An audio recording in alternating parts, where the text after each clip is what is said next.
ambavyo vinaweza kuishi kwa athari kwa ajili ya watu wengine. Jambo la kwanza ni hili: tambua kwamba wewe ni nani. Utambulisho wako. You have to recognize your identity. Utambue utambulisho wako. Na tunasoma katika kile kitabu cha Petro ya kwanza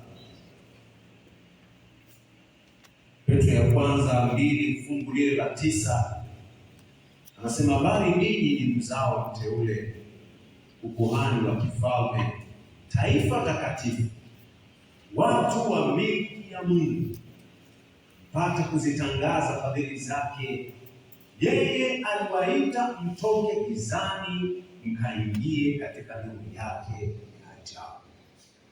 Sasa fungu hili linaanza kuonyesha utambulisho, lakini kabla sijaendelea kulidadavua huko, ninapenda kukwambia kwamba sisi kama wanadamu, sisi kama nini, wanadamu na vijana, mara nyingi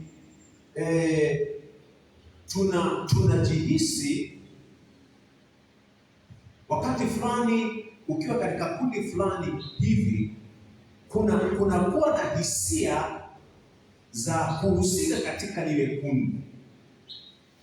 Lakini wakati fulani ukiwa na utambulisho fulani, unaweza ukajihisi kuhusika katika kundi fulani au kuhusika kwamba umetengwa. Na wakati fulani tunapokuwa tuko mahali fulani hivi, ninapenda kukwambia kwamba unakuwa na ile hali au wakati fulani dunia inapenda sisi tujisikie kuwa katika namna fulani, au dunia wao inapenda kutulebo sisi kwamba sisi ni watu wa namna gani, au inapenda sisi kuishi kulingana na dunia jinsi ilivyo.